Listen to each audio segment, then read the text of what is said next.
Hello, ladies and gentlemen from around the world. Welcome back to our special program. It's been a wonderful week so far. I hope you've had a great week wherever you are. It's a pleasure having you back here with us. And today we have a very special topic that we're going to be discussing. And it has been a subject of international news for the past couple of weeks. And I believe that as we discuss this topic, it's going to bring a lot of illumination. And we're going to be saying a lot of things that you might not have heard elsewhere, because our perspective today is going to be quite different. We're going to be trying to get to the root cause of the problems that we have in Nigeria. The title of today's show is EndSARS Now. It's a question because that's what everybody seems to be running with. There's a hashtag on social media, everything is going viral, and a lot of pictures, a lot of Nigerians are in the streets. For the first time, there's an awakening among the young people in Nigeria, and they are calling for change. So we have a special guest all the way from Nigeria who is going to be talking to us about the things he has personally experienced. He's going to be talking to us about solutions, and I'm also going to be talking about some things that I think can help to make this movement to result in something concrete, in change that we can actually substantiate, not just the emotional throes of what it is that we're enjoying at this point. Because beyond what it is that we're protesting for, we need tangible results, we need tangible goals. And I believe that at the end of this meeting today, we would have provided some specific solutions that we think will be able to help in police reform, in bringing about less police brutality, and bringing about the safety of the Nigerian people, and bringing about a soothing end to their pain, to their suffering, and to their heart cries, at least to an extent from an ideological standpoint. And we believe that as long as these things are implemented, there is no way that we will not have progress. So I believe that we're going to be taking some calls probably towards the end of the show. So stay with us. Please share this link with your friends. This is going to be an extensive debate. Most of what people have been doing all throughout the week has been tweeting, short videos here and there, but we want to really delve into the topic today. So please join us and stay with us. Share it on your timeline, share it with your friends, send it to your inbox, share it on WhatsApp, wherever you can. Please share these links because we really need you to join us here today as we discuss this very important topic of SARS. All right, without much further ado, I'm Joshua Amatare, and I'm going to be welcoming my guest all the way from Nigeria, Mr. Israel Balogun. Hello, Mr. Israel. Welcome to the show. Thank you very much, Mr. Joshua. Or rather, welcome back to the show. Thank you so much. All right, so how are we doing in Nigeria today? Well, we are doing fine. We are coping. We are trying to bring sanity to our society, demanding for a better nation. And I'm hoping and I'm believing that we will get it right and do it once and for all, so that we will not need to start again where we stop. All right, so before we delve into the topic and begin to talk about solutions, can you just give us a rough, give us a narrative, or give us an opening of how this EndSARS movement began? Now, SARS is the Special Anti-Robbery Squad, so we need an overview of how this whole thing began in the first place and how Nigerians suddenly woke up for the very first time, at least our generation, finally woke up and took to the streets to call for change. So what began all of this, and how did we get to where we are today? Okay, SARS has been for a very long time, actually. SARS was established around 1985, and it was a response to armed robbery that was on rampant in Lagos State then. Now, at that point, armed robbers were going to people's house. They will come with a pickup.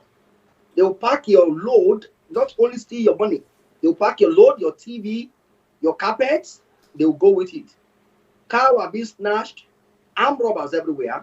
So it was designed to be a response to armed robbery.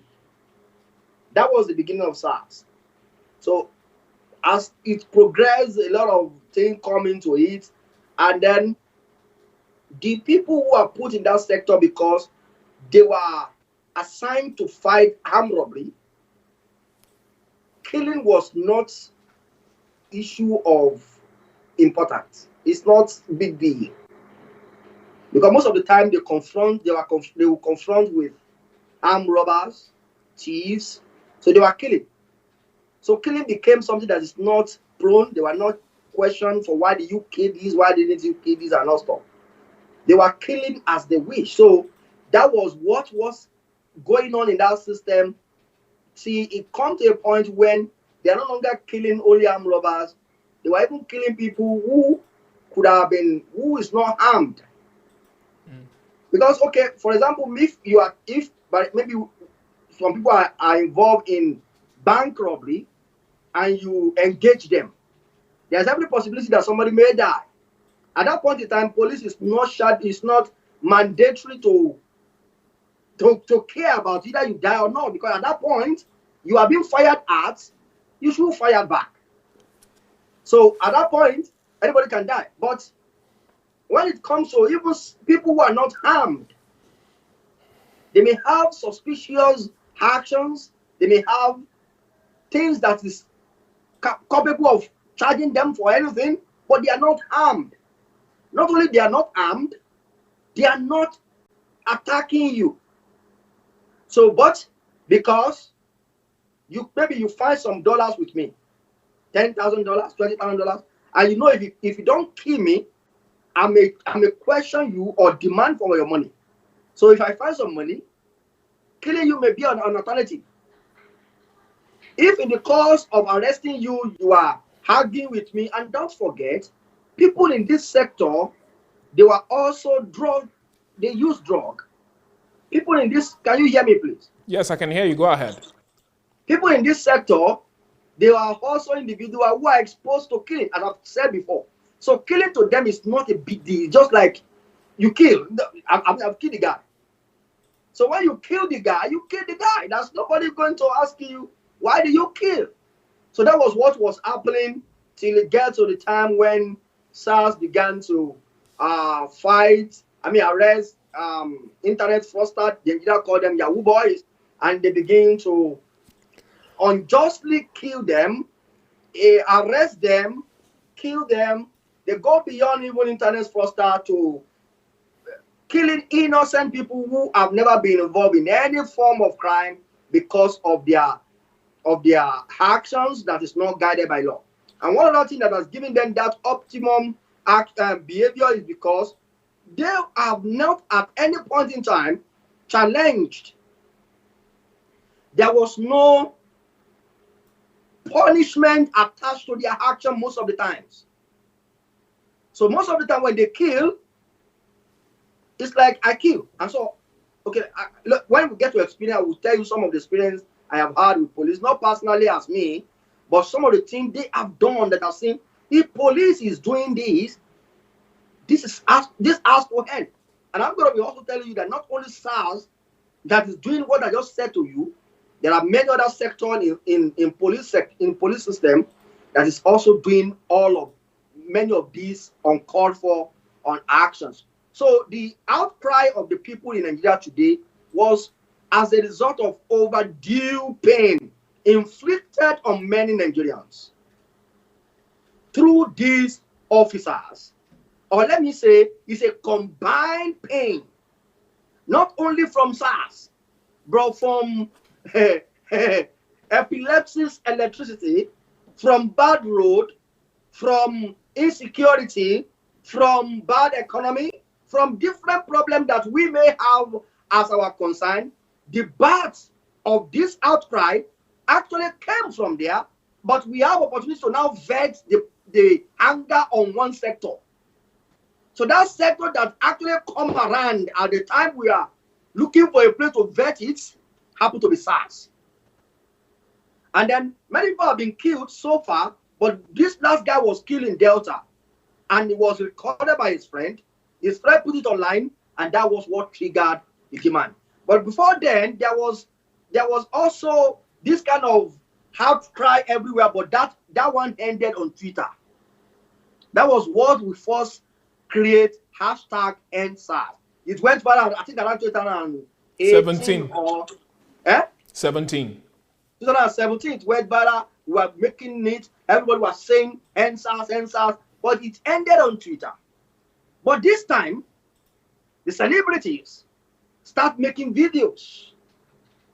The celebrities started making videos and said, people have to come out, protest, and demand to the end of this. So that was the little beginning. And that's how it gets increase and increase and increase and increase. Today, as of yesterday night, you want to see the number of people who gather at Tollgate Lekki is massive. And there's no one called leader among them. No leader among them, you said?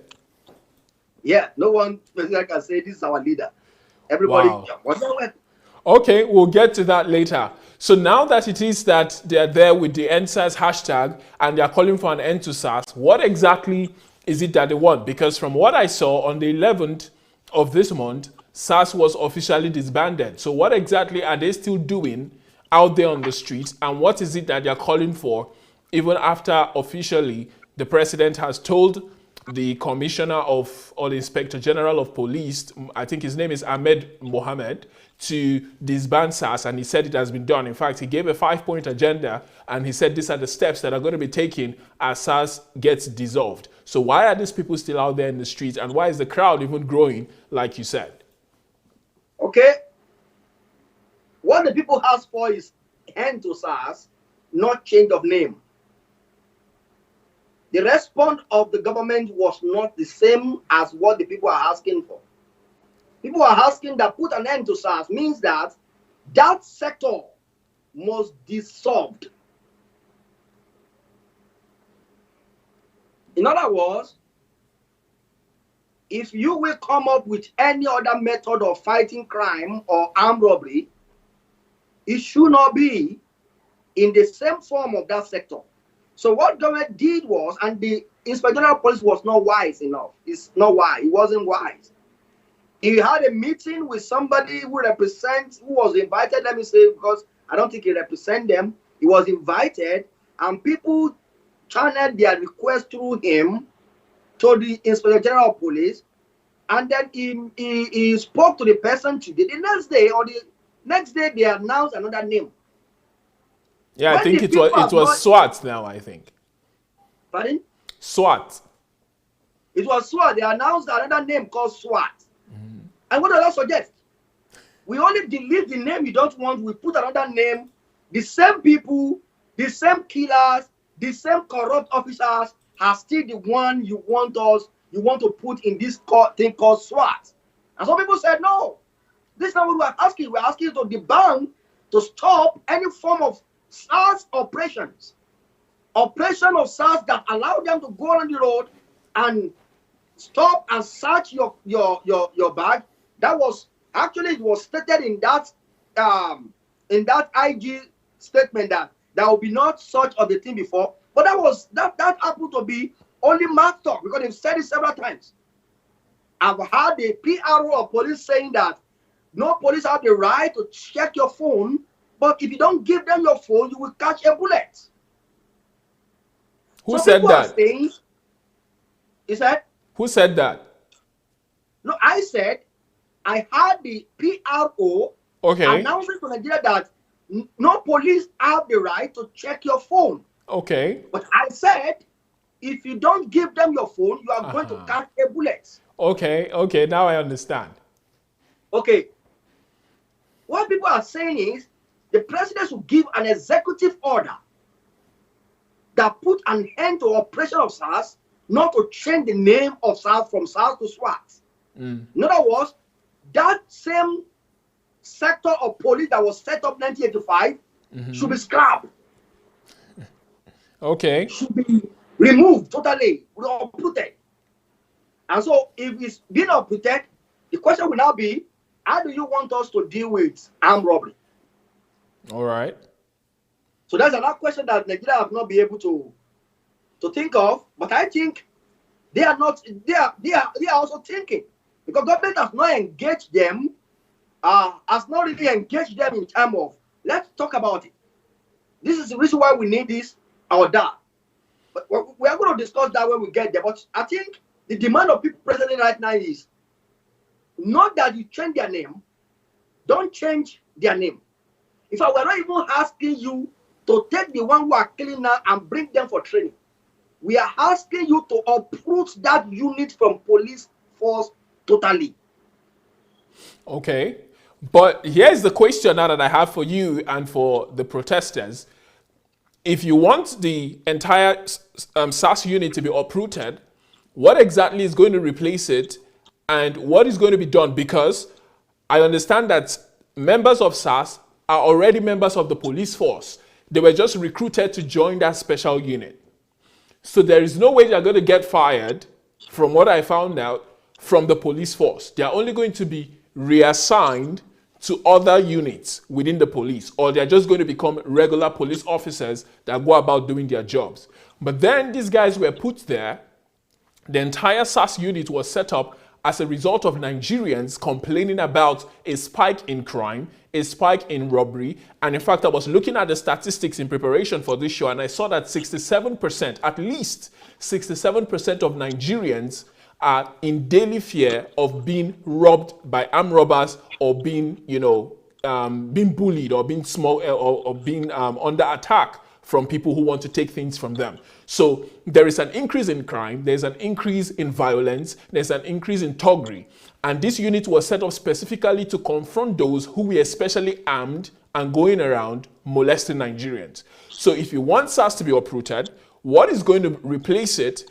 And how sure are you that the same people who are members of the police force, about 370,000 of them in Nigeria right now from what I heard, are not going to be part of the same system? All right, I think that is exactly why this topic was titled EndSARS Now. Because if you are going to deal with this problem, we should stop dealing with reacting to emotions, actually, because it is painful. Let me make this clear for everyone who is listening, that what SARS has done to Nigeria. I'm in Nigeria, I live in Nigeria. I'm not part of the bonjus. I'm not part of the rich. I'm a part of the on the road guy. I understand what it means. I know what it means. There's nothing about SARS. I know what it means. But if you want to deal with this problem, we should deal with it holistically. We should logically fight the battle. We should achieve something at the end of the day.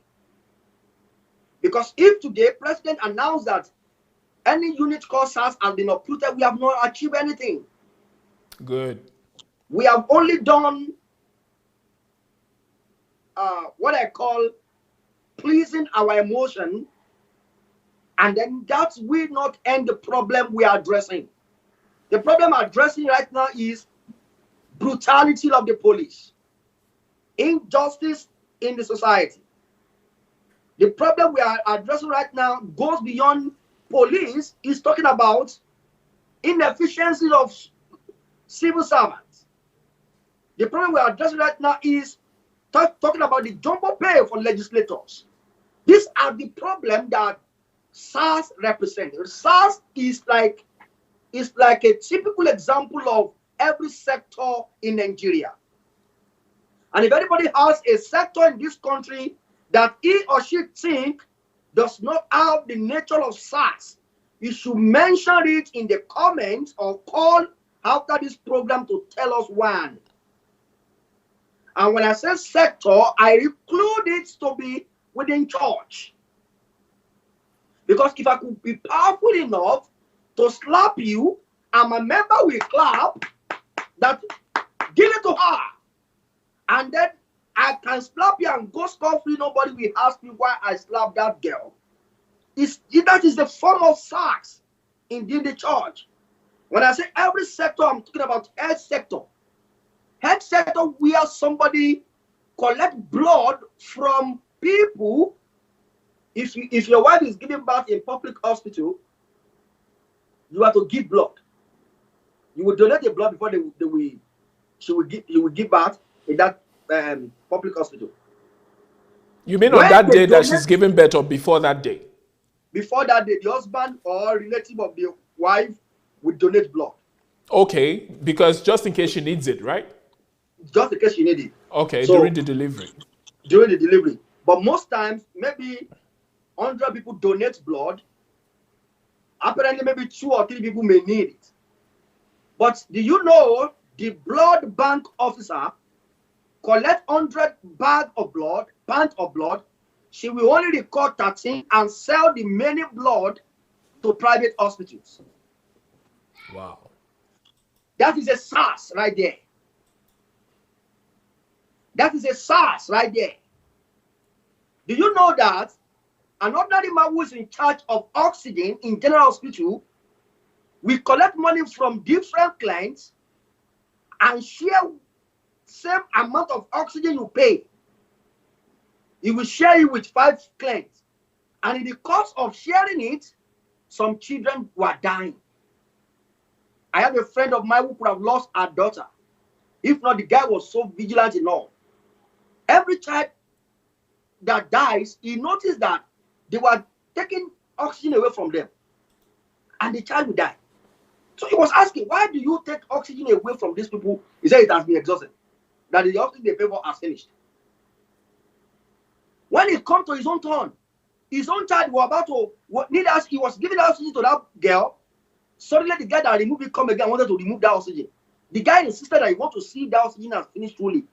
He discovered the oxygen has not even reached half. So a guy can kill other people's children because he needed to make money. That is SARS. You want to talk about immigration? You want to talk about custom? Should I go into politicians? What do you want to talk about? Every one of us, individually, we have the nature and the form of SARS in us. So we need to look at the problem holistically and deal with it. We need to deal with the problem holistically. And how do we deal with this problem? Is to look beneath the fueling points of this problem. So when you come back to SARS right now and say, remove and disband SARS, the unit can be disbanded. The unit can be uprooted as we want. The people who are part of that unit will be reposted to different units to continue performing their police activities. Would that end killings? No. Would that put an end to brutality? No. What should we therefore demand? That should be our focus today. That's why I said, let's talk about end all SARS now. Because this is an opportunity to say, come guys, we should leave this. SARS is killing. Very bad. Very awful. That is painful. But do you know that a local government chairman kill more than a SARS? When it deprives you of primary education that is supposed to provide for your children, he raises criminals that will come back tomorrow and become a problem to society. Do you know that a net worker who sees his own or his or her own responsibility as something he can do whenever he likes, kill more children? Do you know that many people die in the hand of ordinary civil servants? Because when I'm supposed to get my pension, you refuse and deny me of getting it, and the children who are supposed to benefit from this pension could not go to school anymore. So SARS everywhere. We are dying. The one we see and we cry over is the one that we see that somebody shot one person down and he died instantly. That is painful. Nobody that will happen to that will not be on the street right now. I agree with that clearly. You would have experienced this kind of a thing in the hand of a man, and you will not go on the streets right now shouting that he should die. But what I am saying is, let's deal with the problem holistically. How do we uproot SARS in all sectors instead of one sector? How do we do that? That is what we should be talking about. That is what should be our focus right now. Thank you. That's interesting coming from you, because most people are not saying what you're saying, and instead they're saying the opposite, which is just get rid of SARS, and as soon as that is done, we'll be fine. And I asked some of them, I'm like, who is going to protect you from armed robbers? Because I can assure you that Yahoo boys, armed robbers, and all of these kidnappers are joining you in your EndSARS movement because they're happy that there's going to be less law enforcement, and at the end of the day, they would come out and victimize even you. I was telling a friend, I said, I saw some people showing up with fancy cars in places like Abuja for the EndSARS protest. I say among those people who are in that protest, they are weighing up some of the people who are coming there with very nice cars, and they're taking their numbers and they're, feigning friendship. In a week or two, you will get a knock on your door because they know that you're wealthy and they'll come and rob you. So I said, I'm surprised that most people are not asking the question that what is going to happen to the problem that SARS was created to solve if we get rid of SARS. And then some people who are happy to lynch somebody on the street for stealing pure water are also out there shouting EndSARS. How are you different from the SARS people? You see other people who are cheating, other people who are stealing, other people who cannot obey a simple law. Say SARS. And I keep asking, where did the members of SARS come from? I keep asking, which country do they go to church? Which country did they school in? Which country do they live? What were they doing before they became SARS members or officers? Were they not members of the Nigerian community? How did things get this bad? So nobody seems to be going to the root cause. Everybody seems to just be looking for a cosmetic solution of getting rid of a name or getting rid of a group. And I said it is not going to solve the problem because these same people are members of our society. They are the products of the Nigerian environment that we've created for ourselves today. And if that is not addressed, tomorrow, no matter what unit you come up with, they will have the exact same problem. In fact, they might even be worse than what SARS is doing today. I also was asking a question. I said, how many of the people who are saying EndSARS are willing to become officers themselves, are willing to join the police, take up their guns, and put their lives on the line on a daily basis to protect their fellow Nigerians and do it the right way? Because it's easy to be an armchair pundit saying, hey, that guy is not doing it right. Are you willing to get into the arena and become an officer to keep Nigeria safe? Because we cannot say crime is not on the increase in Nigeria. You cannot say violence is not on the increase. How do we stop crime in Nigeria? I don't seem to see anybody talking about that in the news. Everybody is just saying EndSARS because of the abuse that some of them have carried out. And then I was wondering, I said, why is nobody also asking for what majority of the SARS officers have done over time? Because when I did research, I saw that SARS has helped to eliminate a lot of criminals from society. And they've helped to keep a lot of people safe. But then nobody is perfect in the sense that no organization is perfect. There are always bad eggs. So are we now going to say we're going to throw the baby out to the bathwater and say because some few people are bad, then we should throw the entire thing away? What now happens to the vacuum that is created by this SARS that has been eliminated? So I'm open to hearing the solutions you have because most Nigerians just want cosmetic solutions that tomorrow would wash off and then we'll be left with the same foundational problems that have led us to where we are. Life is about cause and effect. SARS is an effect, it's not the cause. SARS is only a product of things that have gone wrong in society that has been there for decades. So please tell us, what are some of the solutions that you've thought of? Because you can see that the problem of SARS is endemic. It's not just about the police force. It's in every sector. And I believe that everyone who is listening to me right now will agree with me that whether it's the police or in the hospitals or in the schools, we have terrorists. We have SARS every single place. The mentality of SARS is everywhere. I was asking a friend, I said, you're afraid of SARS, right? He said, yes. I said, does the fear you have for SARS differ from the fear you have for your lecturer in the university? A man who would tell you that if you don't do as I say, or if you don't, bribe me, or if you don't do this, that, or the other, which is going beyond the scope of what you have to do as a student, he will say you're going to repeat a whole year, and it's terrorizing you, making you to live in fear. I say, how is that different? And he laughed and he said it's true that because in schools we have people who are living just like SARS. The difference is that they don't have guns yet. But when they have guns, the exact same result will be seen. So what solutions do you think we can go to that would help to uproot the mentality, the behavioral pattern, the lifestyle of SARS that we can see that is endemic in the Nigerian society? Hello, can you hear me, sir? Yeah, I can hear you. All right. You see, one thing I want us to be sensitive with is that everyone who's watching right now should know that we are sensitive to the pain that Nigerians are passing through. We are sensitive to the pain that the SARS has caused Nigerians. We are sensitive to the pain that we may be facing right now as a result of what Nigerians and what people are passed through in the hand of these people.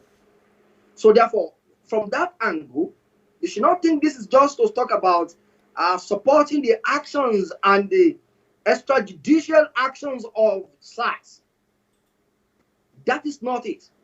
But this discussion is about wanting to reshaping our view about how we should fight this battle, how we should end it once and for all, why we should request for something bigger than dealing with the branches that will eventually pop up.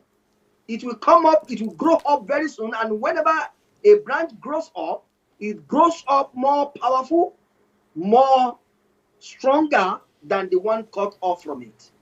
So that is exactly why this discussion is coming up. And we say look at it from different angles. We have opportunity right now to demand for something bigger than merely SARS. And so we should remember that SARS is a product of our society. There are no foreigners in SARS. Everyone in SARS today, they are all Nigerians. And they represent Nigerians. They represent us as image. That does not mean all of us behave like them anyways. But when you see them, you know this is image of who Nigerians are. And so, when we look at what SARS has done, comparing to the pain we are passing through right now, one can appreciate them for work of protecting lives and property. I'm not going to lie to you. When you hear a gunshot, armed robber releasing guns, will I stop? Will I wait? They are always there to fight. We also look at it from the angle of taking the life of one person who's an innocent is painful to the whole society. Therefore, what should we do? How should we approach and deal with this problem? We can change our language overnight and demand for something better than ordinary SARS. SARS is the least of our problem. I'm sorry to say that. It's the least of our problem, in as much as I want it to end as well. But if we end it today, that does not solve our problem. What will solve our problem actually is that we should look at Nigeria and locate where our problem is coming from. And I want to tell you something. If today Nigerians are not clamoring for police reformation, SARS will end, but SARS will continue.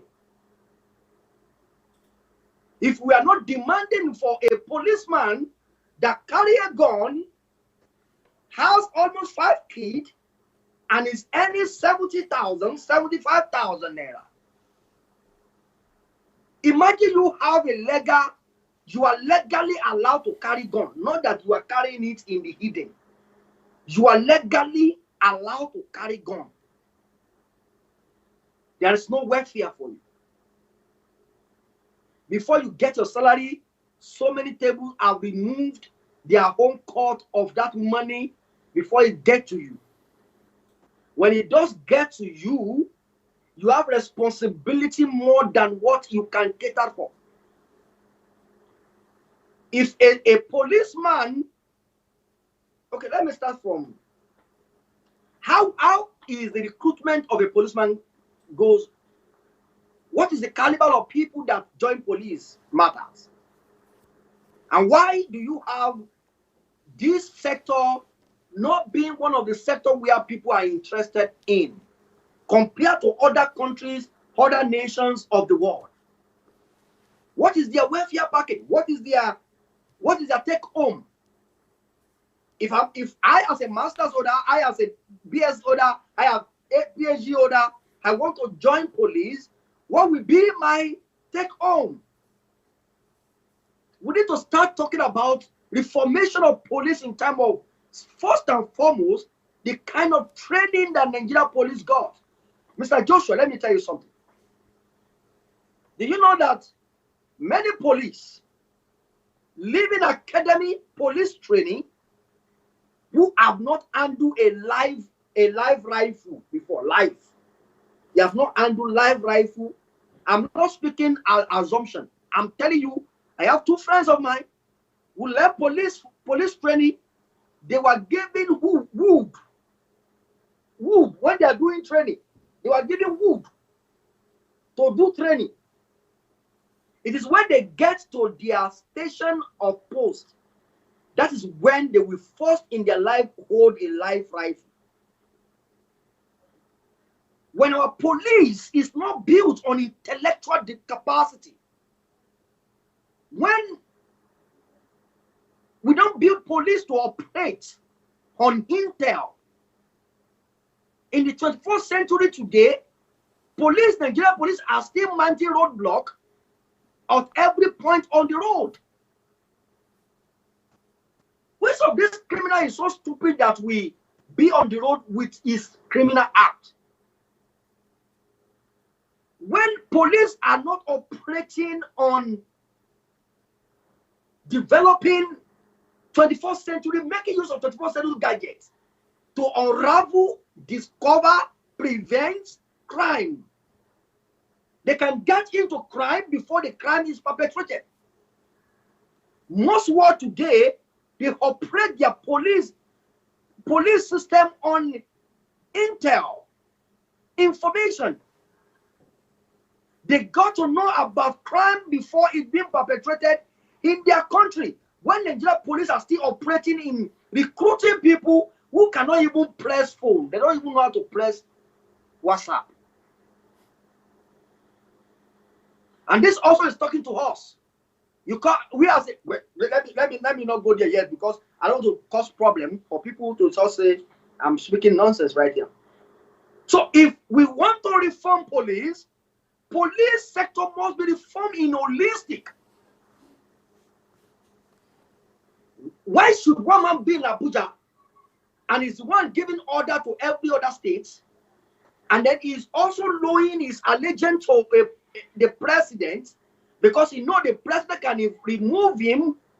The president is the one that appoints him, and so he die and work for the ruling party, not for Nigerians. If Nigeria need an end to SARS, we should talk about the salary of police, an ordinary policeman. A man with gun is the least he should argue with. A man with gun is the last person you should argue with. Mr. Joshua, I'm a very, very bold person. I don't care. But when you hold gun, I want to submit to you until you take me to station. When you are in the station, when I know if you kill me here, it will be another story entirely. Then I will start my drama. But you caught me in the bush. You ask me for anything. We talk. Yes, sir. Because you release that gun and you kill me.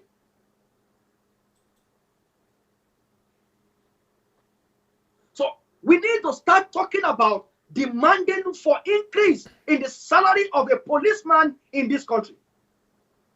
Talking about the welfare of a policeman in terms of accommodation, house that he is living with his own kid. Mr. Joshua, let me tell you something about what police are passing through. And I'm telling you from the experience that I have. Are you hearing me clearly, please? Yeah, I can hear you. Do you know if a policeman die in the course of his service today, they will inject his wife and children the next day from the barrack? Do they pay them any amount of money? The money meant for the family will not get to them until after 2-3 years. And by the time it gets to them, it will have been massacred from different departments. If any police want to argue this for me, they can call in and tell me I'm lying. So how do you want a man who knows if I die in the course of protecting the people, my family will, because he have seen his friends, his colleagues, how his children have become beggars on the road. How they inject the wife from the barrack without giving them any accommodation allowance. He has seen it. So when it comes to the time for him to stand and defend the people, he takes to his heel because he doesn't want to die. He have children at home. He have wife at home. Mm. But let's imagine that my colleague died in the cause of protecting lives and property, and he was given a befitting burial. His children were placed on scholarship to university level. The wife got the entitlement immediately when it matters. They were located to an apartment to live for the rest of their life. He knows that if I live and die today as a policeman, my wife, my children will never suffer. They were given health insurance that covers them to go for any medical help, any medical treatment at any point in time, at any level of illness, because they are children and wives of a policeman. How do you think a policeman will react in that sense? His orientation will change. If a constable today is going home with just around 40 or 45,000 on a monthly basis, and he's going to feed 3 kids, he's going to feed 4 kids.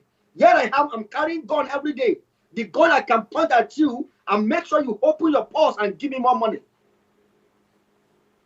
Why some people with their empty head sit in AC in National Assembly collecting 30-something million on a monthly basis? No, these are the roots of police behavior. I'm a behavioral modificator. I'm specialized in behavior modification. And so when you want to understand the source of people's behavior, why they react the way they act, all policemen, don't let me use the word all. I'm sorry to use the word all. But most policemen are not psychologically fine. Who should be collecting hazard allowance if not police? Who should we give hazard allowance to? Do you know a policeman is buying his own uniform and buying his own shoe? Do you know a policeman are looking for money to fuel their car when they are going for an operation? Wow. A policeman is one that will hustle. I use the word hustle to raise money to fix his own car when they are going for an operation. And so this systematic problem has turned them to improvise a surviving ways. So because I am in a system that is created to create problem. So because that problem now needs to be solved, if I did not solve it, I cannot perform my function very well.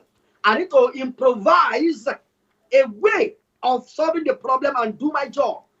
Therefore, the people need to pay for it. Most importantly, when I see people who are involved in internet fraudster, they are the best for me to deal with. And if I am not in the unit that deal with them, if you ride Okada and you don't use helmets, and most police also, let me say this, Mr. Joshua, that most police also, they were able to harass Nigeria because we have something they can hold on us. I'm not saying everybody. No, I'm not saying everybody. You will see them stopping the bike riders and collecting 15 naira from them. But I have a friend of mine who ride the same bike and nobody have ever stopped him. So I asked him, I said, why were you not stopped? But they stopped all your friend. He said, I have my helmet. I have my driving license. My bike is registered and my paper is valid. Mm. So when a police sees me with helmet, that helmet on my head first tell him that this guy pass. If you go further to ask for my driving license, I'll bring it out. If you ask me for my document, I'll bring it out. Then they have nothing to ask of me. But most times when you see them asking money or collecting money from bus driver, taxi driver, My brother, those bus drivers, they don't renew their papers. They don't have driving license.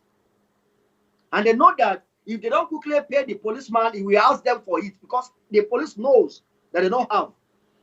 So if he asks them for it, and when he asks them for it, they don't have the money to pay, it will become a problem for them. So they quickly tell them, they quickly pay him and let them go.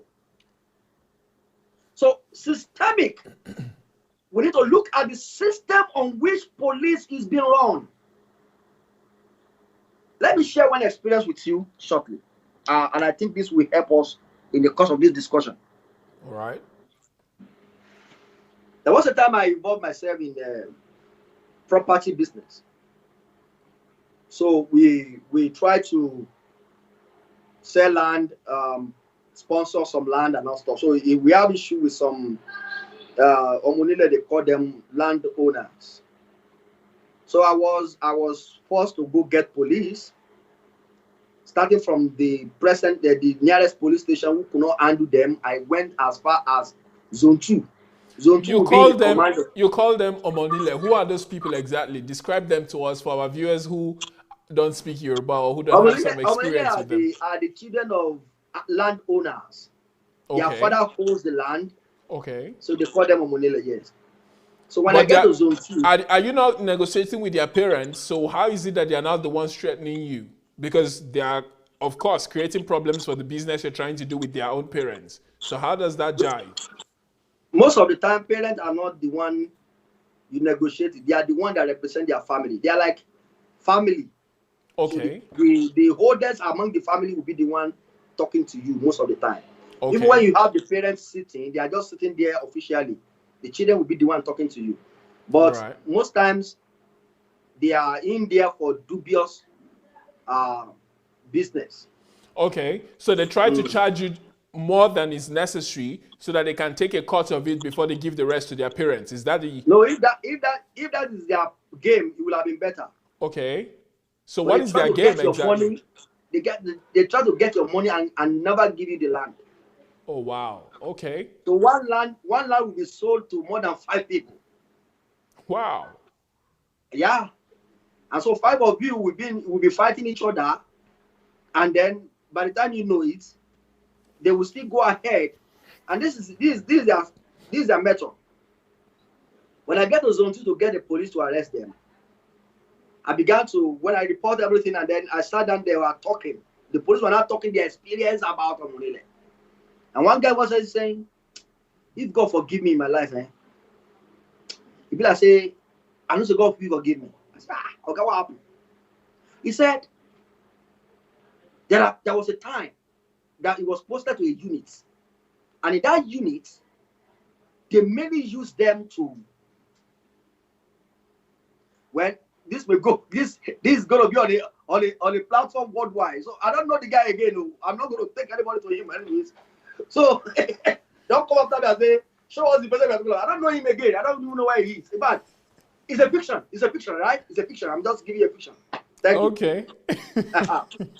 So the guy was like, they will post us to go and fight. And then, so that unit is being used to collect land.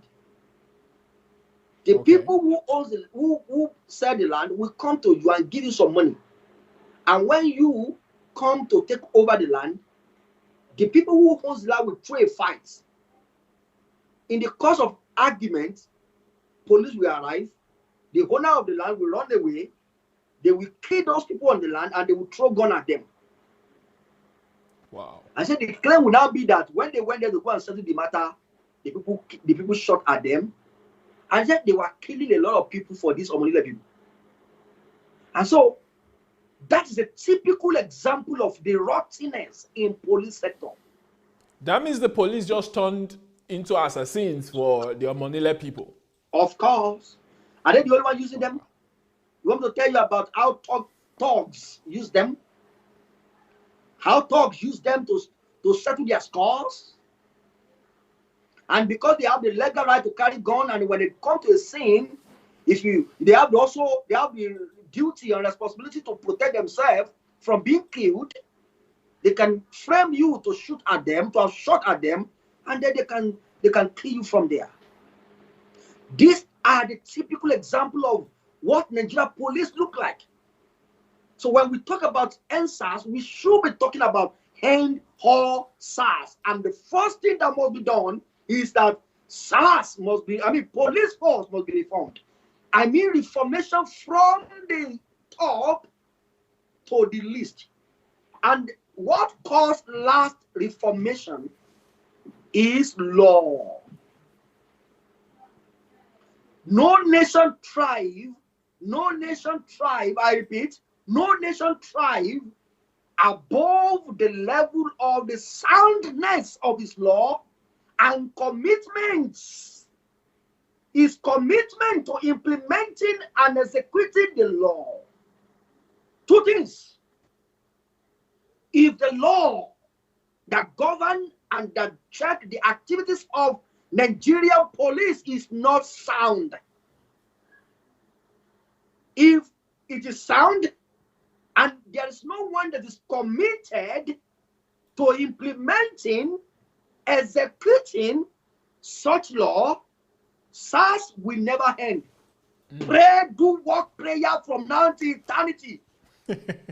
March on the road and pray from Lagos to Ibadan. Hi, Israel. I'm telling you today, that will not end. Because it is the reformation of this law that will guide both the criminals among them, the saints among them, the one that want to do good but is going to be influenced later.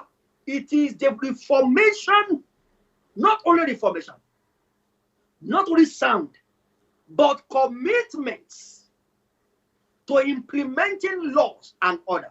You know, Mr. Joshua, truly righteousness exalts nations. But when we speak about righteousness in Nigeria, we speak about it from the perspective of religion. We didn't speak about it that a nation can achieve righteousness by making sure that his law curtail and check excessiveness of his citizens. When law becomes a tool of attaining righteousness, people live right. We cannot achieve 100% of human uprightness without God internal change. But God internal change for 200 million is not certain. I'm sorry. In fact, you may not be able to achieve internal change for 10 million. But God in his wisdom gave man mind to develop laws and order that will govern and curtail, check, and make sure his citizens behave in the manner through which he wants them to behave. And this also implies to police force. If a police, there's nothing called justice here if you are not a friend with the police. You can only get justice if you are on the good side of their story. Yeah, because they are law enforcement officers. They will enforce the law on you, and they will make sure you get what they desire, what they want you to get. But that is only happening because we run a system that allows you to manipulate the law you are supposed to uphold. We run a system. If a policeman can throw a gun to me, how should that become a tool to convince me in the court of law? When I can run a lot of biometric tests on that gun and know who has used it last, where it was used last, who handled it, who had it. They can determine the first time I touched that gun. Have you ever been to police cell where they keep people? No. Have you ever seen a police station itself? Where police, you can't put human being in such environment and you expect them to behave normal. It's definitely going to be an abnormal behavior wherever they go. An average police is naturally aggressive. Without any reason, they just get angry. And so, if we are not psychologically reforming police, I've mentioned so many things now. I've told us we have to reform in time of from the top to down. I've told us we have to check the law, the welfare of policemen, the salary, and I'm talking about a psychology must be working with police. And I'm not talking about psychology, just I'm a psychology. I mean psychology department must work with police. Because a man who owns a gun must be emotionally balanced all the time. He must be emotionally balanced. He must be emotionally balanced. You can't be holding a gun and you're not emotionally balanced. You are not psychologically stable. You cannot make a judge. You know, when you hold a gun, it's a mind of a trickle of eyes. You should take a decision. Should I fire or hold on? And if you cannot think like that, you are going to be irrational in all your decisions all the time. Because you only respond to it the way you see it. So, we want to end SARS, let all SARS. Let's end all SARS by ending the welfare of police. The training of a policeman should not be a training like you just put people in prison, put them to wear white clothes, jog every morning, learn to salute officer, but who is training them on investigative that is based on technology driven? Who is training them on developing tools to combat crime? In a case when I want to take a Yahoo boy who's resisting to be taken to a station, I can use electric shock to get him down instead of using live bullets. Inasmuch you are not harmed, but you are resisting arrest, and I need to take you to book, I can use electric shock to get you down. But does police even have bullets because of electric shock? So if a policeman is going out, I've seen a SARS who cocked gun at me. At that point, I nearly urinated on my body. One of them stopped me. I was driving my brother's car. It happened to be Jeep. So when I came out of the car, he said, what do you do for a living? What? I said, calm down, sir. The second one that was on the other side thought maybe I was arguing with him. He just turned by, just said, Karaka, are you one of them? Let me fire you now. Wow. I said, sir, I'm not one of anybody, please. Why is he responding in that manner? He's responding in that manner because he's not psychologically stable. He has been introduced and exposed to an acidic environment that has culture influence made him to behave in that sense. So Nigeria needs to look at it, and what should be our language? Reform police. What should we be asking for when we say reform police? Nigeria should be asking that Nigeria police should be reformed by reforming their laws, their code of conduct, their ethics of works.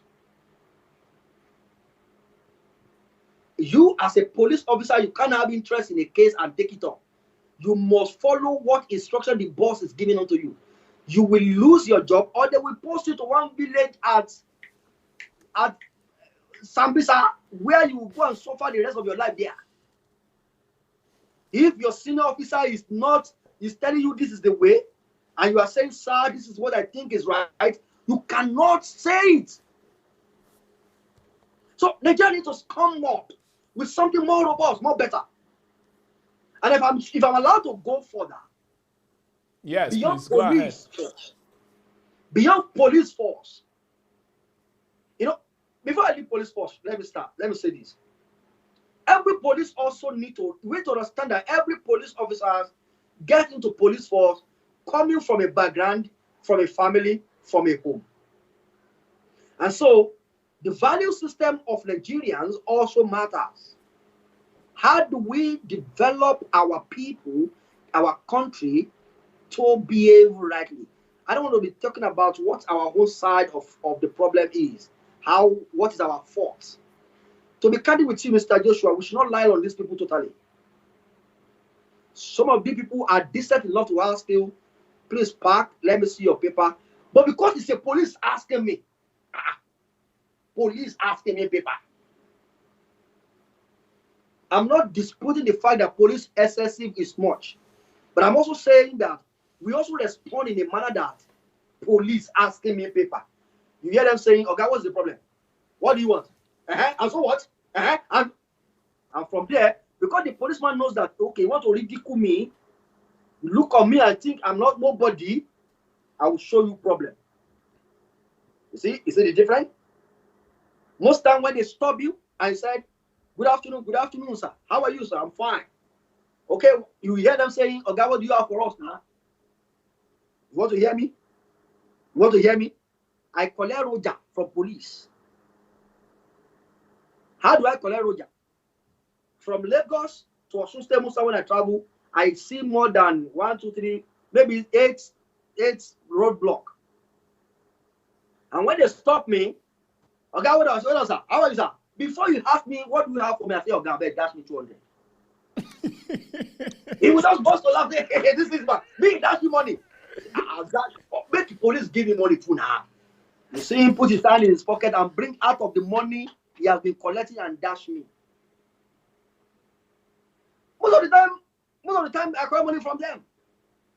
But the way most time we respond to them, it gets them influential, it gets them angry, and they also want to respond in that manner back to us. Because they also want to let you know that you cannot ridicule me, you cannot look down on me. That does not mean Nigeria police are not excessive in their actions. I'm not exonerating them from this problem. They are responsible for the problem. But I can tell you, most Nigerians does not respect them as a police, not even as a police, as human being. When we see them, we look at them as police. Police. And this police we are talking about is holding a gun. And this police that is holding a gun is not psychologically balanced. This police that is talking about does not have a good value, honor, respect for life. Do you know what life was in Nigeria today? With 2,000 naira, you can get a human being killed. Wow. People can be given 5,000 naira to go and kill someone and they go and kill that person. So life does not worth much. Mr. Joshua, before I go out of police and talk about other area of SARS that I think should be looked into, I want to consider this. And let me hear your view on this. What do you think? I feel like everything you've said is correct, and I like the balance that you're drawing, both from the perspective of the civilians who are supposed to be protected by the police, and also from the side of the cops who are dealing with people who they are supposed to protect, but who are not showing them the adequate support, who are not giving them the adequate respect and cooperation that they require. And also, you're right when you talk about the psychology of the police. A lot of them are psychologically challenged due to the fact that they face violence on a daily basis. For example, many of them might be in one shootout or the other. They might be in one violent altercation or the other. And over time, that can darken the mind. That can make somebody very callous, because when you keep staring into the abyss, they say the abyss stares back at you. And sooner or later, you become somebody who thinks like a criminal, who acts like a criminal, even if you're supposed to be on the right side, because you deal with criminals almost every day. So there's supposed to be a psychological evaluation done for some of these policemen, especially those who discharge their weapons. For example, in the West, if anything goes wrong and you discharge your weapon, even if it's just one bullet you fire from your pistol, you're supposed to file a complete police report. You're supposed to go and see a shrink for a mandated period of time, probably a couple of weeks. You're supposed to discuss your feelings. You're supposed to discuss your dreams. You're supposed to discuss your habits. And you will be on deck's duty. You're not going to be going into the field during this time.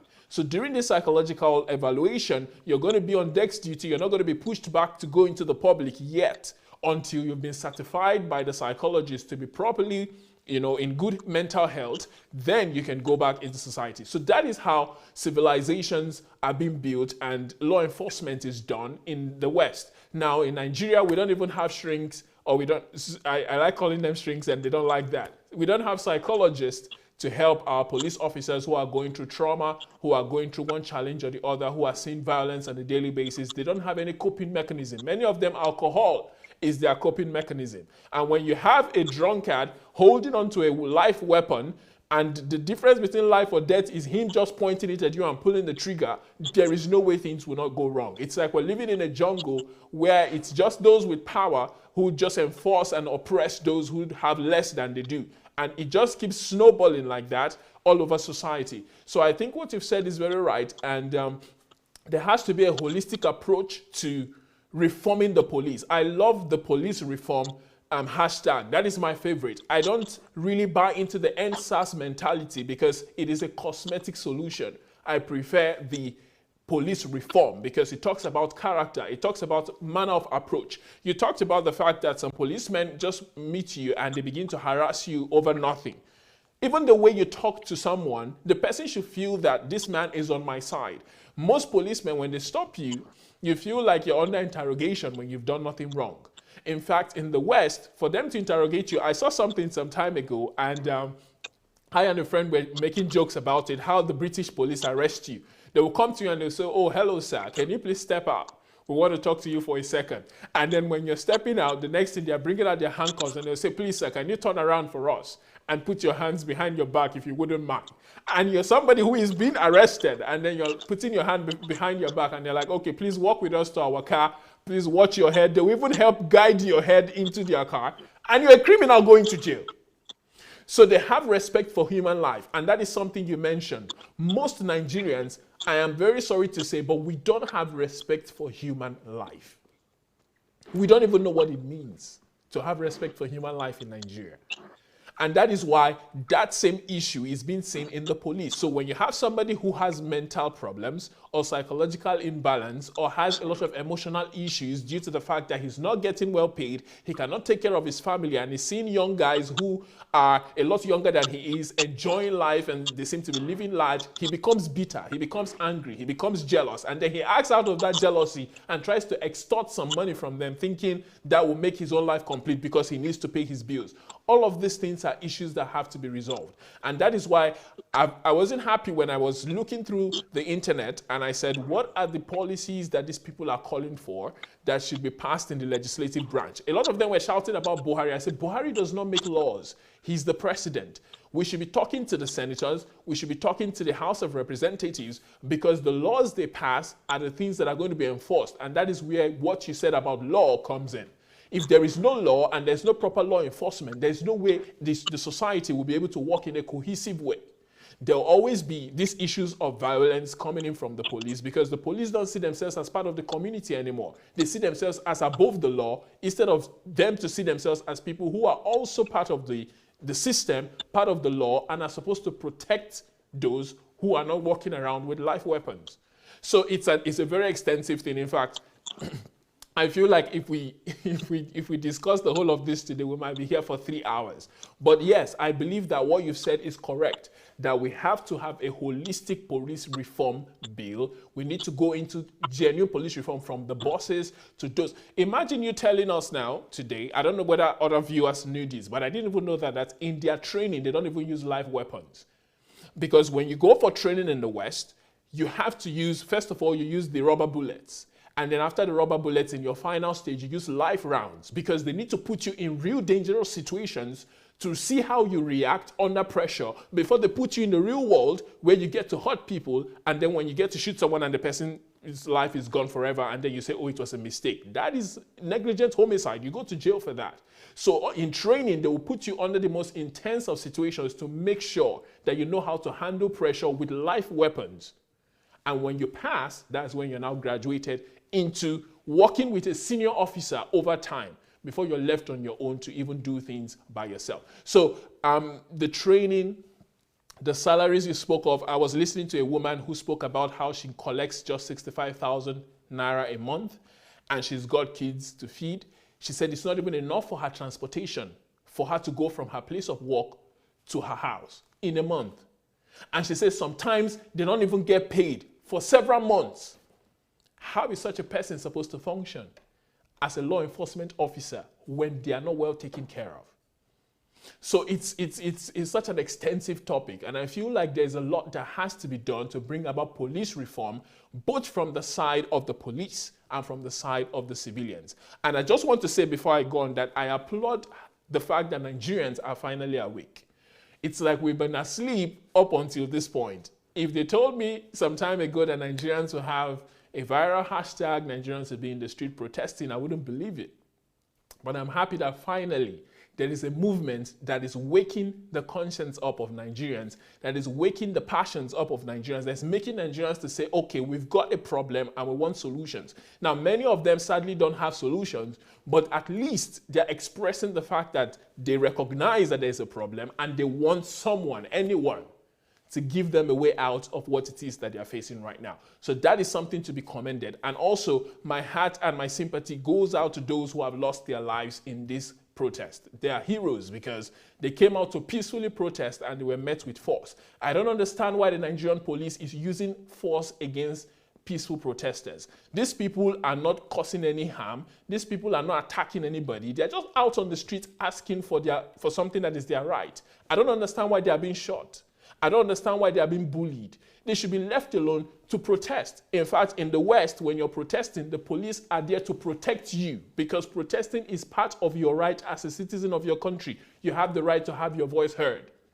So it's strange that in our country, people are firing live weapons at people who are just protesting. If they are criminals, for example, and they were doing something untoward or they were doing some things that were wrong and breaking the law, I can understand. But most of these people who they are shooting are innocent people who had no weapons, who were not violent towards anyone, who were not a threat to anyone, except, of course, to the powerful establishment that don't want to reform the police. And now they are dead because they're just asking for what is their right. So my heart goes out to those people. I believe that your labor will not be in vain. I believe that the lives that have been lost will not be in vain. And I believe that God will comfort every single family that has lost someone in this fight for justice.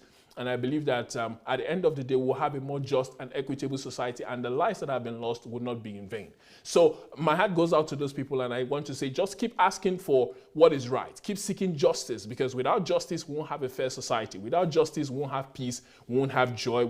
Even our economy will not matter anymore, because an unjust society would have economic issues as well. So I believe that that's something that we need to address as we move on in our discourse. So please share this link with your friends, invite them to the discourse, tell them that very soon we'll open the lines. We want to hear what some people think. And as Mr. Israel goes on with some of his analysis and solutions that he thinks would help to bring about an end to the mentality, to the mindset, and to the behavioral pattern that we see happening in SARS, but in every other sector of Nigeria. So Mr. Israel, over to you. Give us some more solutions that you think can help in solving this problem of abuse of power, abuse of authority, victimization, bullying, and all the stuff that we see in society in Nigeria. Yes, thank you very much, Mr. Joshua. I love what you have just said so far. There's no solution better than we look at it from the perspective of law. Society are built on law, wholly built on law. No nation in the world that is governed by individual opinion, individual ideas. Every idea and opinion must be formulated to law before it can become a means through which we live by it. So our agitations, demand must be channeled towards the National Assembly, as you have rightly said. Why people are calling on Buhari, I don't know. You see, the way we view politics or governance in this country is, we think maybe as a president, you can just tell National Assembly to go write that law and they'll go and write it.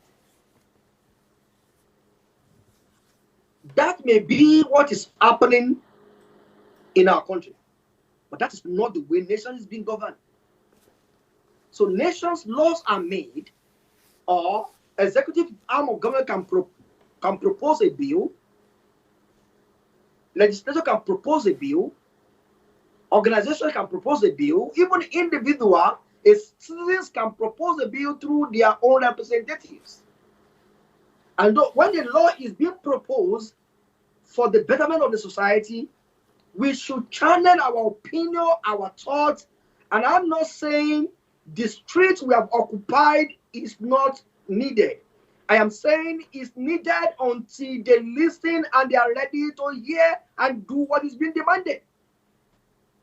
But I'm saying let us demand for something bigger and lasting.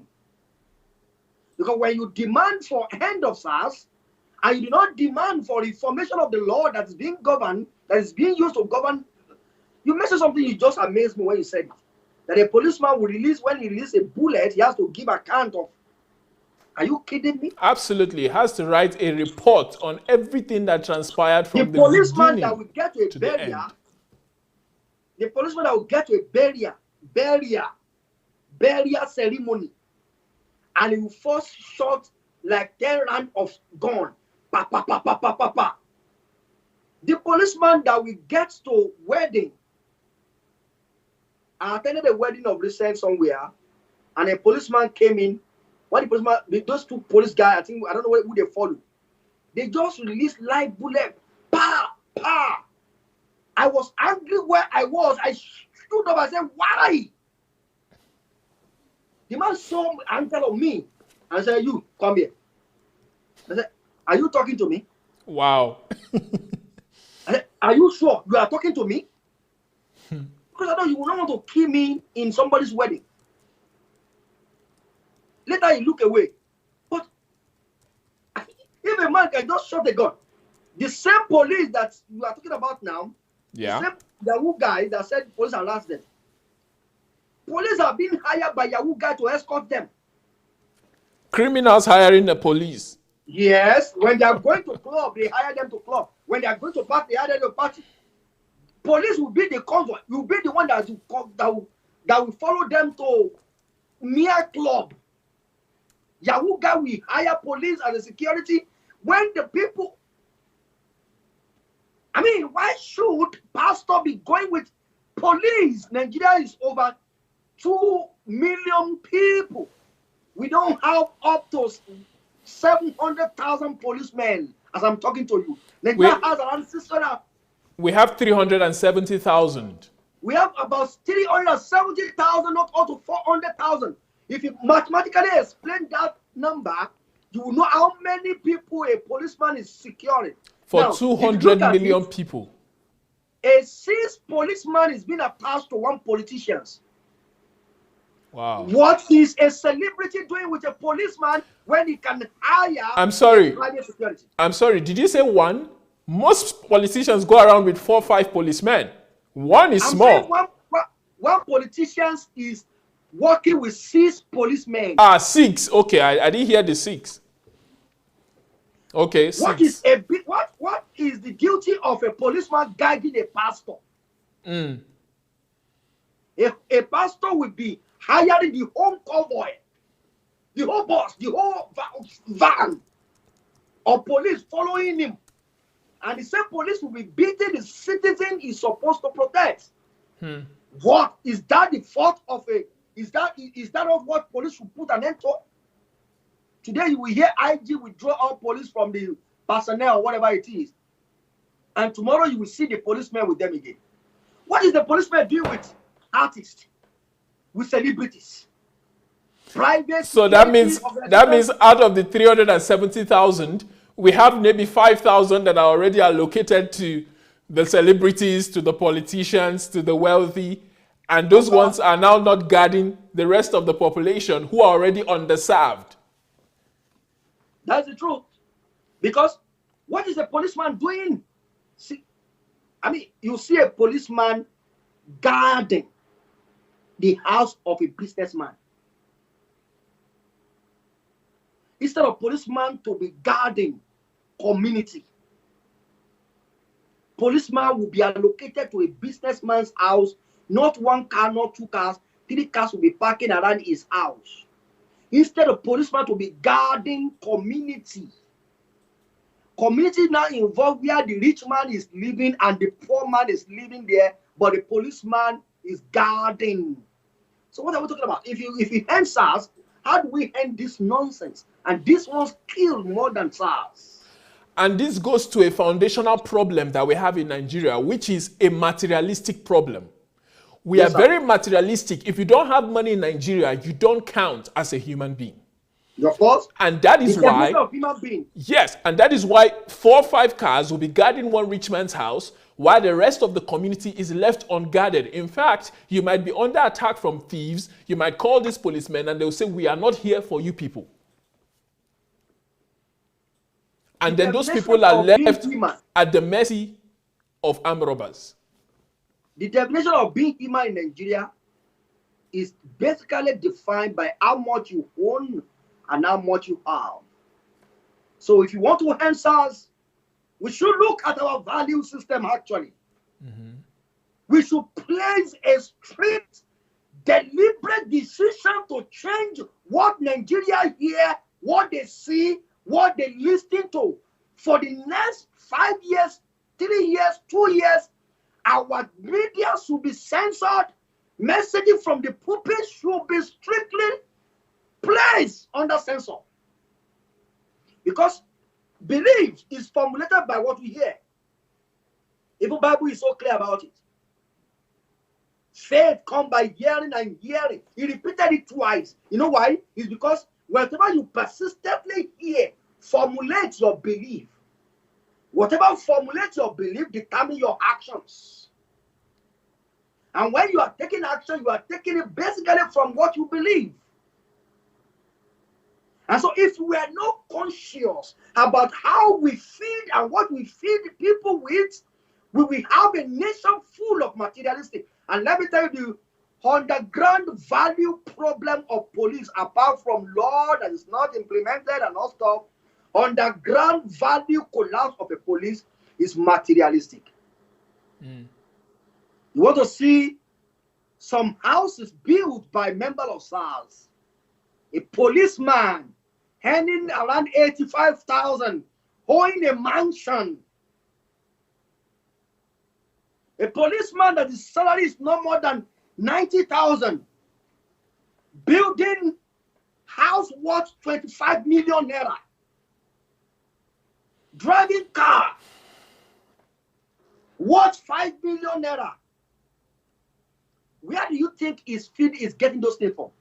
There's no honor for you, my brother. You cannot get honor. Not from police alone. I'm talking about even in bank.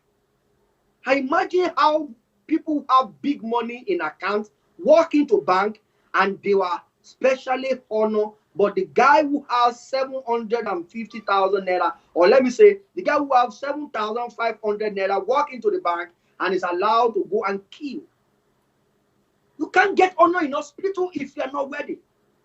You know, I have this body that's command like I'm a big man, like somewhere. You know, when I come like this, and I have this kind of clothes I used to wear to that kind of place.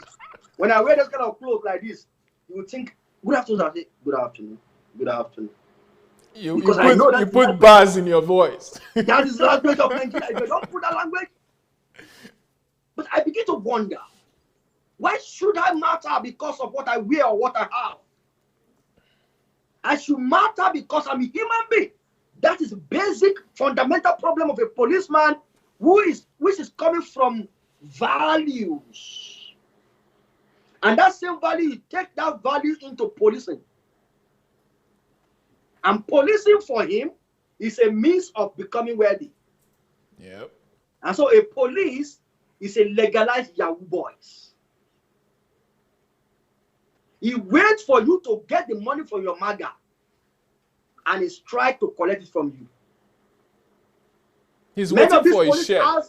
Many of these police have their own internal member amidst Yahoo guys that give them information. Hey, sir, Shayo is collecting money on Monday. Say, yeah, thank you. We'll block Shayo there. And when Shayo come, when they get to Shayo on Monday, they collect the money from Shayo. And the guy who gave them intel, they give him his own share. They will bulk. So, value. The value of our nation needs to be dealt with. What is driving Nigerians? What is the force behind our decisions? The force behind almost all Nigerians today. And that force, let me tell you, that force is the reason why we go to church every time. That force is the reason why we go to school. That force is the reason why we get a job. That force is the reason why we behave and we keep friends with people we keep friends with. That force is the reason why we do business the way we do it. That force is the reason why we relate with people the way we relate with them. And that force is money. The society where mammon has taken over everybody's hearts, and the mammon is coming from the perspective of honor comes in Nigeria only when you have the money. And so, how do we deal with it? Where is this value coming from? This value is simply coming from our religion teachings, our social media presentations, audio, video, TV program, video, movie. Everything we have been exposed to is talking about money. In other words, with money you have all. Religion teaches you on how to get money.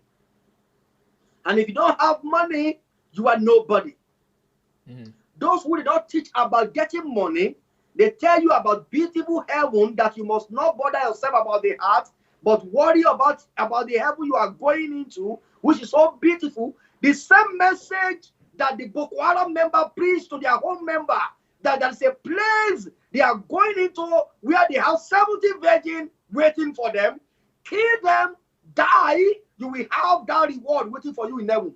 The same message is what we call the holiness message in Nigeria. The message that says there is a home where there's no pain, no suffering, no sickness.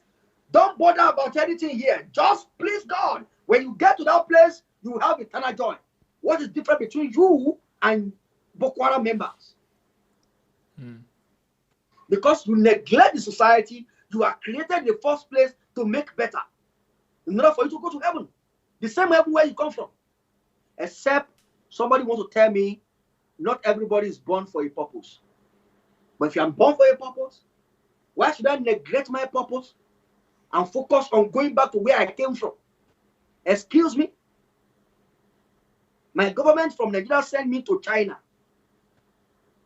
to go and represent him there. I got there. I'm bothering myself of coming back home. When I get back to Nigeria, what will I tell my government? I will tell my government that I've gone there. Despite the difficulties there, I kept myself. I separated myself from them. I never let them mingle with me. Here I am on back or clean, righteous. And my government will ask me. We actually ask you to go there and make sure that dirty in their body, let it rub on you, but make sure you wash their dirty so that they will not stain you anymore. We actually send you there to make them a better person, but you avoided them, you did not mingle with them. How are you able to make them better? If anybody will go to hell, I think that would be a major reason why you must go to hell. Yeah, we seem to be people who are light, but we do all we can to avoid darkness, and then we make ourselves irrelevant while praying that God should give us favor. It's amazing. It's amazing. I really cannot understand it myself, but there's no logic behind it because, for example, right now that we're talking about this SARS problem, the church is supposed to be at the forefront of this movement, saying that we want to volunteer to train the police on ethics, to train the police on understanding how to relate with people, how to love people, how to respect human life. We will do it for free. We will give our campus out. We will give our church out. In fact, we'll be training precinct by precinct and we'll train the entire state police in our church. That's what we're supposed to be doing. But no church is talking about it. Only Sam Ademi spoke about it on Sunday last week, and people were talking about it online and saying, oh, that's where we're going to send our tithes to. But this should not be an issue of just one church. Every church should see this as a collective pain that has to be addressed because we are light, we are salt, we're supposed to be healers, we're supposed to be solution bringers to the society. If people are being disenfranchised by the police, the church, the pastors are supposed to speak up, are supposed to help the government, are supposed to help the people develop new value systems that will make everybody to live in joy, peace, and unity. So it's sad that our churches are not doing enough, But I believe that sooner or later, they will begin to do the right thing, because we'll keep talking, we'll keep putting pressure on them, and we will start this movement ourselves. I believe that most of the people who are protesting right now are beginning to see for themselves what it's like to fight for something that you believe in. And that is a very important factor. The moment you understand that you need to put your life on the line when you see that things are going wrong, and you need to be willing to speak up when things are going in the wrong direction, I think that would help them. Many of them, I believe, will start NGOs, for example. Many of them are being spurred on to go into the legal profession. Many of them are being spurred on to do things differently from before, because prior to this time, everybody was just concerned about making money. But suddenly, their attention has shifted away from money, and they're now talking about justice. They're not talking about security. They're not talking about fairness. They're not talking about things that they were not talking about before, due to the fact that all they thought they needed was money. But now, money is not enough, since that money is what is even attracting them to the problems. So they are forced to say, okay, we need justice, we need law, we need better leadership. And these things are bringing about an awakening that has been long wanting in the Nigerian society. And I think it's going to go a long way to help us. So those of you who are watching us, if you want to call in, I think I and Mr. Israel will be willing to listen to some of the things that you have to say, and then we'll be responding. So please let me know if any call comes in, so that we can address it and we can listen to what you have to say together with our audience. So hope you guys have enjoyed the discourse today. We believe in police reform. We believe in anti-brutality measures taken to make sure that every single law enforcement officer in Nigeria is not just well taken care of, but is set up in such a way that they will properly take care of the communities that they have been entrusted with. The police are supposed to protect and serve the people, not terrorize, disenfranchise, and bully them. If we have a police that is not functioning like it should, it's because something is foundationally wrong with the Nigerian system. And that has to be addressed from the standpoint of a value system. In the family, like Mr. Israel has said, there has to be value systems taught. In the church, there has to be value systems taught. In the schools, there has to be value systems taught for the kids. Kids need to be taught the value of human life. They need to be taught what kindness means. They need to be taught what love means. They need to be taught what caring for others means. They need to be taught what selflessness means, because we live in a very selfish society where a lot of people just think of themselves alone and they don't think of the interest of others. This has to stop. Nigeria cannot prosper as a country if everyone is selfish, if everyone is thinking of themselves alone and forgetting that their neighbors, they're supposed to be their neighbor's keeper. And that is one of the problems that has to be addressed from the standpoint of our minds. If we don't transform our minds, if we don't transform our attitudes, if we don't transform our way of thinking and our way of acting, in spite of how many SARS movements we start and end through protest, we will not make progress as a country, because we will keep producing the same results if we don't stop doing the same things over and over again. I think it was Einstein that said the definition of insanity is doing the same thing over and over again and expecting a different result.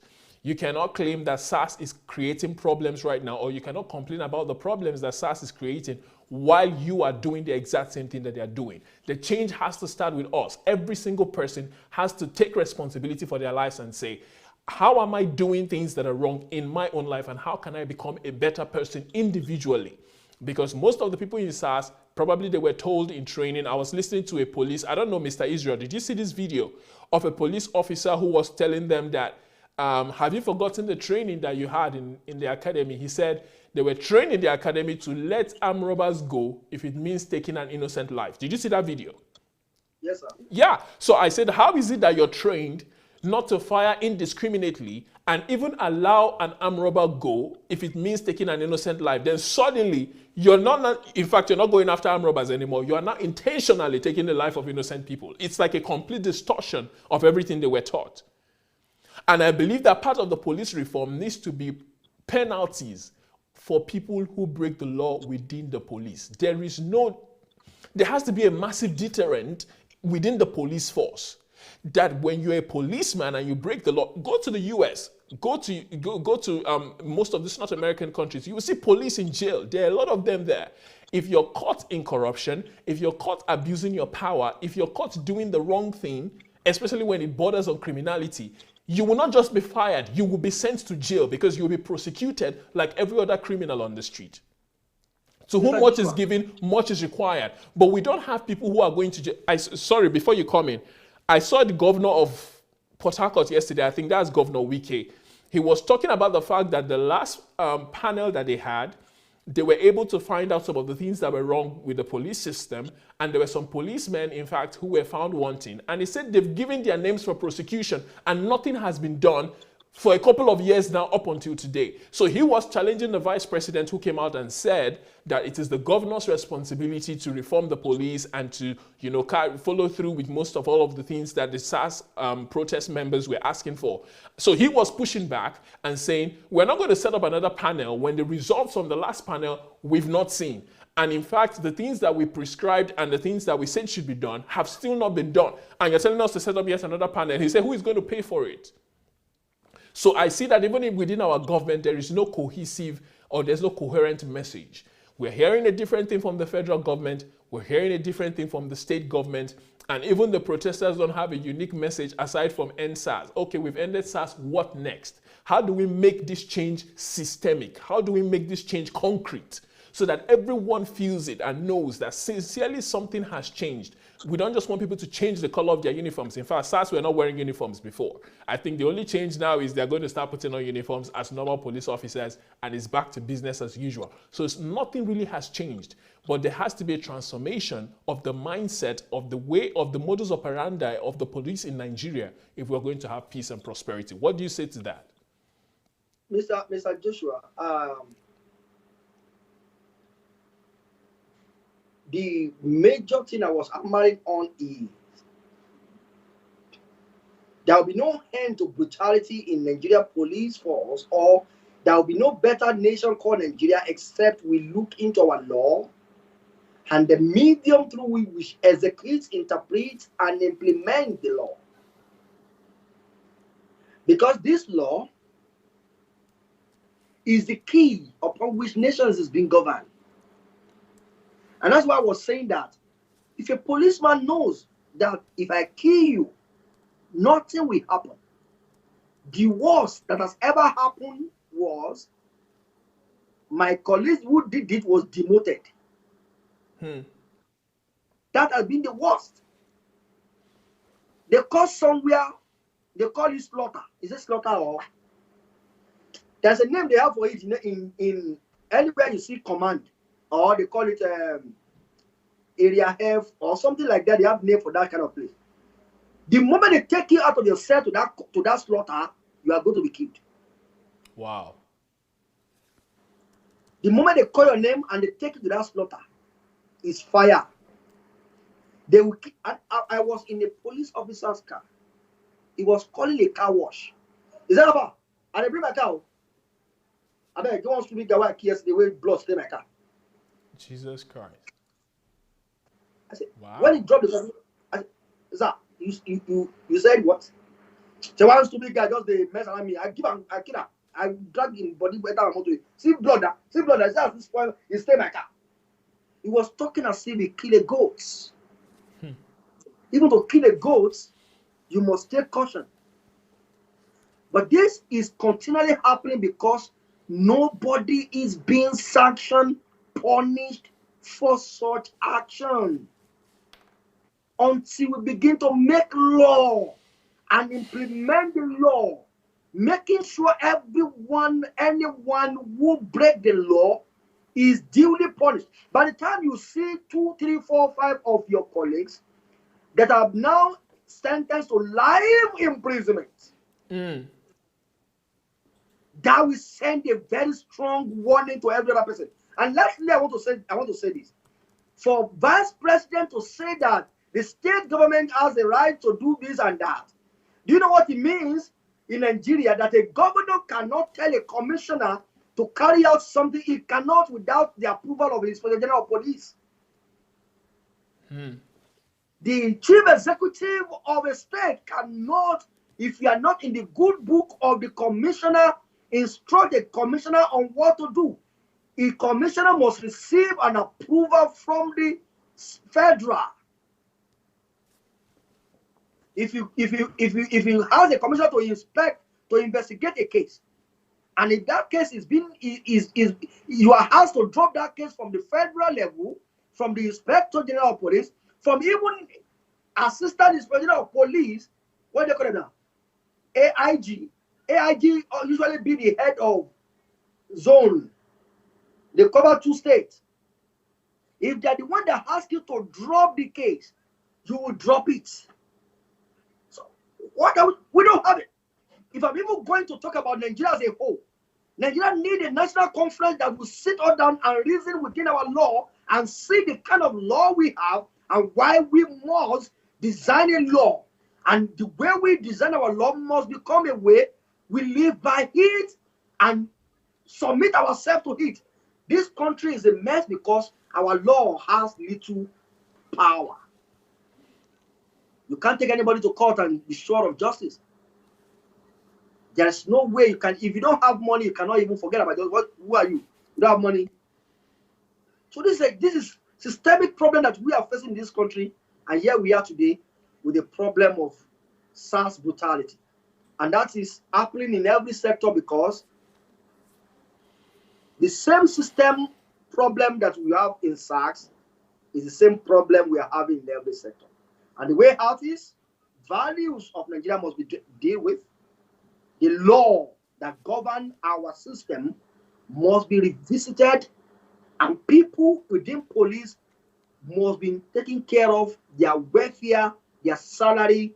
Then we must start introducing psychologists into police system who will be working hand in hand with police officers. Thank you very much, Mr. Joshua. I think You're welcome. I want to read some of the comments that we're getting on Facebook. Francisca Umbabwe says, that's the solution, value system. Hope I pronounced your surname right. Mabel Chingwe says, values, values, values. And somebody else says, this is deep. Another person says, the Nigerian church has lost it. That is Adebanjo Adebiyi.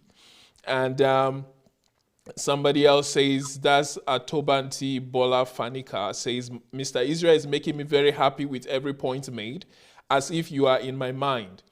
And Bomi J says, church don't have ethics. You can't give what you don't have, period. And yeah, so we can see that the viewers understand what it is that we're saying, and they're agreeing with us, and they're saying that values are what we need, instead of just giving a cosmetic solution to this problem. And the School of Life in Christ says, yes, so true. Value system must be taught in our schools. We are the change we need.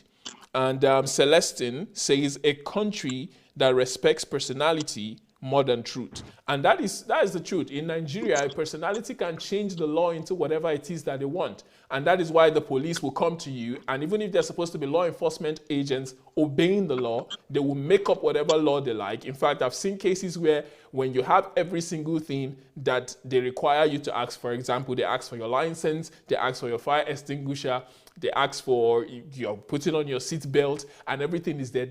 Some people will say they will just come up with some random stuff that they know you wouldn't have, so that you have one reason or the other to give them money, and they'll have one reason or the other to bully you or scare you into giving them money. And this is why we have lost our country, because personalities are respected more than the law. And most people don't even know what the law is. They just want to get on with their life. So when somebody tries to bully them who is a law enforcement officer, they just acquiesce, and they said, okay, we're going to give you money. If it's 50, 100, 200, 500 you need, I'll give it to you and I'll go along. But SARS has taken it to the next level. They are collecting tens of thousands of naira from people, and that is something that is completely unacceptable. Somebody came in and they said, end Nigeria now. No, there's no way we're going to end Nigeria. It's the only country that we have. And we have to fix these problems. When something doesn't work, you don't throw it away. You fix the problems and you make sure that you come up with viable solutions. If America threw their country away during the Civil War, or even after the Civil War, we will not have America to go to today. And yeah, every country has had to go through tough times, and they had to come up with solutions that would help bring about change in their own nations. And that is how they were able to become giants of the world today. So Nigeria is a country that is in progress. We just celebrated our independence, and a lot of people were saying we've not made much progress, but I believe that conversations like this, movements like this, are how change is brought forth. But there has to be a goal, there has to be a focus, there has to be request, there has to be demand placed on the government and on ourselves on how we're going to make progress. For example, I was saying that if people are willing to take on these leadership positions, I said if Buhari comes up today and says, hey, I want to step down and I want somebody else to take over, I said, who would Nigerians even put forth? and say, okay, this is the president that we want.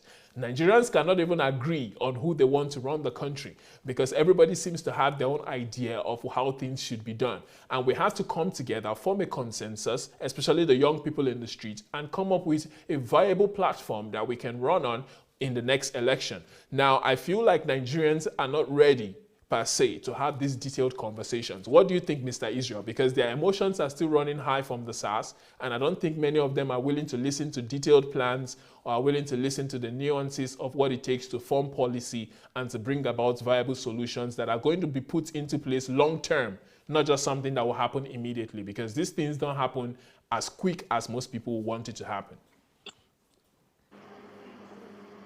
Brilliant point right there that you just said, and I think I'm going to be coming up with another program on this section of your discussion.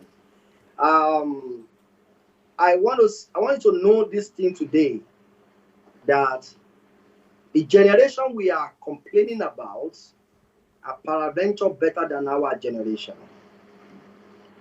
The generation we are calling thieves, they are peradventure better than our generation. Because governance is not about one man becoming the president. It's about a team of people with skills and experiences, with committed heart and integrity, who are willing to take responsibility for a nation and transform that nation. Even if you are a dictator and you don't have the right team with you, you cannot achieve anything. So governance is more than you just being a president. And I'm saying, I don't think, from my own opinion, Nigeria youth should vie or should try to become president for now. No. I rather want them to support individual with experience, with integrity, who is not around. I'm not saying you should be old man, but not our generation actually. But Nigerian youth should begin to think about taking over the Senate and the House of Rep. If you have just, last election I was saying that, let's imagine Sowore is in Senate House right now. Let's assume that we have Duro Toye in Senate, and those kind of people who came out, who are contesting for presidency, let's assume they take it upon themselves to go into Senate. These people will put a president on a hot seat. It will be either you perform or we kick you out. Let's imagine Nigeria youths are willing to take over and hijack Senate, House of Representatives from these present people. Excuse me, Nigerians who are listening to me right now. Our problem is beyond Buhari. Our problem is because we have a representative who are docile, who are not active, who are short of idea, who are short of innovations, who can be bought, who can be paid,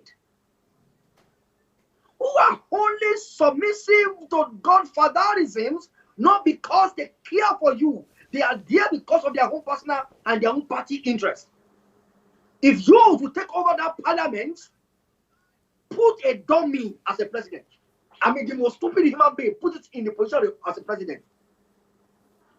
It will be a game of, is either you perform or we kick you out. If Nigeria really wants the weapon to change the nation, we have to start from is to focus and hide that Senate. And when we hide this, when I use the word Senate, let me use the word National Assembly. When we are able to hijack that place, we'll be able to bring to an account many people. Many organizations can be invited by this same body. They can be investigated by this same body. They can be prosecuted by this same body, or they can be handed over to the prosecutor to prosecute them by this same body. And this same body can checkmate the activities of a president, can do a lot to make our country great. But all we are talking about is next president, as if a president can do anything without having a control of the Senate, of the legislation body. A senator only, a president only can negotiate. He can only negotiate. He cannot just wake up and say, Senate must do this and they will do it. But why are we talking about president being the president? I don't know. I'm not saying there are no people who can become a president, but I'm saying with level of our political influence in this country, as a youth of this country, with the level of political influence, we are still short. We are still not there. And for you to be a president and take over the position of a president, you need to have some certain of influence politically. Because you are talking about winning in North, in Daura, in Sokoto, in Kabansha, in that village of Omuduke, in Omuduru, in Akwa Ibom, different places you must be able to win there. And this is a place where you cannot even talk of winning one vote. Show already even win his own state. You cannot even win your own state. Talking of winning the whole 36 nation and federal. But what do? Can we channel our effort towards concentrating on your own legislative constituency, your own executive constituency? Channel your effort with your friends, with your colleagues. Win that place for yourself. Go and represent these people in the National Assembly. Let any party produce any stupid human being they want to produce. It's either he perform or we kick the person out. That will be the way we can start. By the time we start from that position, we can begin to gain influence into political fame. Because if you want to take up these people in money, you don't have the money they will spend. If you want to take them up in thuggery, you don't have the thuggery they will spend. You can only win them through system. And let me tell you, their system, either you call it corrupt or not, they have a system. Yep. And their system is cutting across every word. Very effective. Politics is won from the word, not from Twitter. Politics is won from having somebody in that area. You know, I was amazed some days ago when I was going out, I saw these old people. One woman was walking on crutches. She was going there. When she got there, I was in a bank, so I was collecting money from the ATM, and they were sitting down by the side of that ATM, and they were saying they were chanting the name of a party, and I saw these old people responding, showing that they are party members. These old people, this mama cannot read or write. This mama does not hear English. But we that can speak English, that can tweet, we are never a party member. We never attend any party meeting. Politics, positions are won by having connection to this kind of a team. To the grassroots. So these people are shouting the name of the party, APC, and they were responding. These old women with Ankara on their body, who are walking on the crutches, who could not read or write, they were party member with party card. Their vote counts. That is system. System. And that system keep on putting them in power perpetually. How do you achieve your aim? By using their system to change the society. Why do we want to spend money to go and start another party when we can hijack an existing party? Mr. Joshua, don't let me go there. It's still something I'm still cooking. Well, those are some very good ideas that I think those who have future ambitions in politics want to listen to and begin to implement if they want to really make headway in that direction. I'm going to come from the area of personal responsibility. If we are going to change Nigeria, we have to start with ourselves. If you cannot lead yourself, you cannot lead others. if you cannot make yourself do the right thing, even without being supervised, then there is no way you'll be able to tell other people to have integrity. If you don't have to have integrity, if you don't have in the things you do, Nigerians solving the problem themselves. How law-abiding are you as a citizen? Before you begin to demand of other people that they do the right thing, what are you doing? Are you loitering? Are you somebody who they say don't ease yourself here?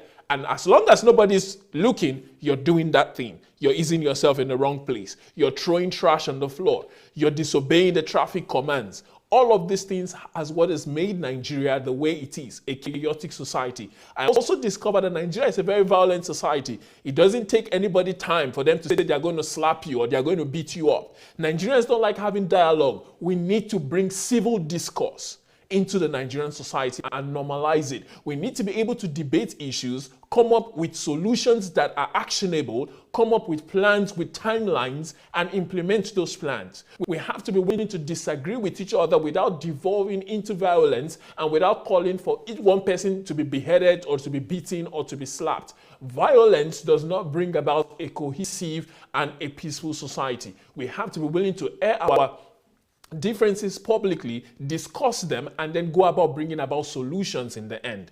I hear a lot of people out there today saying, oh, what Nigeria needs now is more guns. We want our own guns as well so that we can fire at the police. No, we are not going to become a civilized society by thinking like people who are from a jungle. And I understand that some countries, especially like the United States, have the First Amendment, but they've lived with that for over 200 years. Nigeria is barely 60. We have to be able to take personal responsibility for our lives, set up organizations, set up systems, develop our values within ourselves, become people of value, and then we'll be able to build a society that respects values. Our schools have to change their curriculum. Within your own school, wherever you find yourself, be an advocate for good values. Be the kind of person you want to see in others. Don't just demand of others that they behave a certain way when you're behaving in the opposite. When I went back to Nigeria, I was telling some people, I said, the police were my friends, not because they were bad, but because of the way I approached them. I said, I understand that these guys might be bad guys to other people, but they were good to me because I handled them in a different way. Now, I'm not saying that they are not bad guys who have done all of the things that they are doing, but I'm just saying you project who you are into the world. You create the environment that you want. If you're somebody who loves law and order, when you see the police, appreciate them. Make them know that you're on their side and make them know you're counting on them to do the right thing and make sure they know that you're cooperating with them in fighting crime. We can become a better society one person at a time. It's not going to happen automatically. It's not going to happen by just having a messianic leader. Jesus was killed. Nobody is perfect. Jesus was perfect. Still, he was killed by the very people he came to save. So most people who are complaining about leaders understand that till you become a better person, you don't have the right to criticize any leader because you're not better than they are. If you cannot go into that leadership position and do a better job, you see people who cannot even lead themselves or lead their families complaining about somebody leading their local government or leading their country or leading their state. If you're going to become an effective leader, start from yourself. Imbibe values, study, read, meditate. Take time to develop character within yourself. Don't be somebody who is quick to anger. Don't be somebody who is quick to cheat. Don't be somebody who is quick to look out for their own interests at the expense of others. As a country, we need to return to a place of values. Prayer does not just do it. I see that a lot of people were praying. They said they were doing prayer work. Mr. Israel, did you see those people? They said they were praying. I said prayer will not solve this problem. It's like saying you want to cook and then you bring just one ingredient. It does not make for a food. Prayer is just one aspect. We need to spend time studying and reading and informing ourselves, changing our value system. The Bible says that we should study so that we can transform our minds. The Bible says through reading, you will transform yourself into the image of God. So the more you look at God's word, the more you're changing who you are on the inside and the more you're becoming like him. Sadly, some of these SARS members belong to churches. They go to church. In fact, some of them might even be paying tithes from the money they are looting from the public. And their character has not been transformed. So we need to stop playing religion and we need to focus on developing good character. In Europe, for example, you see a lot of people who are agnostics, but they don't fight. You don't see them shouting at each other. I was just thinking before this show and I said, since I came to Europe, I've not seen anybody fighting on the street because of an accident. Not one time. I've been here now for over 10 years. I can assure you. I've seen accidents many times. As soon as an accident happens, they don't even move their cars. They come down, they call the police, and everybody stands waiting for the police to come, analyze the situation. They explain themselves to the police, and the police makes a judgment based on who was wrong. They give out the bills, and they give out all of the tickets that are supposed to be, and everybody goes home. No fighting, no shouting, no quarreling. That is the way they function in the West. But in Nigeria, we resort to slapping, to punching, to insults. And I say it's because of who we are on the inside of us. So we can call for good leaders all we want, but leaders will not come and change your character. You have to do that yourself. In fact, you see a lot of people in your own school. If you remember, Mr. Balogun, you went to school with many people, but not everybody you went to school with graduated. But you had the same teachers, you paid the same school fees, you wore the same school uniform. Why? Because no matter what the teacher does, it's still incumbent on you to carry out those instructions and make yourself into what you want to be. You can go to church and pray from morning till night, but if you're somebody who disobeys the law, you disobey the traffic warden, what is your prayer good for? I saw people praying and saying, oh God, change our land. I said, God has told you that heaven is my throne. And the earth I have given to the children of men. I have given you the earth. And now you're calling me to change your country. I cannot build heaven and build earth for you at the same time. I have put laws, principles, and values in place to help you function. Why don't you just follow them instead of calling me to come and do your job for you? And go ahead. In the picture, when we pray that prayer, this is the picture what we carry in our head, that God will kill some people, some other set of people will emerge, who are coming, they call them emerging mighty armies. They will emerge, they will put Nigeria in the right order. That will not happen. God will not kill anyone. It's either we will vote the person out of office, or we will demand that the person be prosecuted, arrested, and prosecuted. God will not kill anyone, no matter what. Because if he will kill anybody, he must have killed us as well. Because at one point or another, we have also been wicked. So, to me, to start going out and pray, it's not totally bad if we go with it with actions, which I think the action is coming out together with it. But Christians should look at things from other angles. No, when we talk like this, people said we are becoming a natives because we don't pray. But they don't know that most of us lock ourselves in the room for 7 days without water, without food, and just asking God directions, wanting to know God more. They don't know that. But the reality is, you do that. Not that because when the time comes for you to come up with tangible, intellectual, lasting solution to problems, you should not hold prayer. You make a valid solution right here on this program for whoever cares to listen. And this is a simple truth through which church can take over nation. Announce on your pulpits. In my church, we have professionals who are willing to train your personnel for free. We will make our hall available to train them. If it's just Lagos State police officers alone, we will pay for their training. We will feed them. We will put them in an hotel. Let them come in batches. We will train them and retrain them. We will buy them uniforms. They don't have to spend their own money. We will buy weapons, whatever it takes, the gadgets, everything. We will do it. Give us a budget. And taking this over for the government, in Lagos State alone, that church will simply have high influence on the society immediately. Yep. But instead of us to take in this manner, we gather people, we call it work prayer. What Yeah. kind of prayer? What prayer? For what? People are getting shot. You're praying about it. Don't pray. Stop prayer. Stop it. What you should do is to gather your professionals and announce to the government the solution you have for the problem.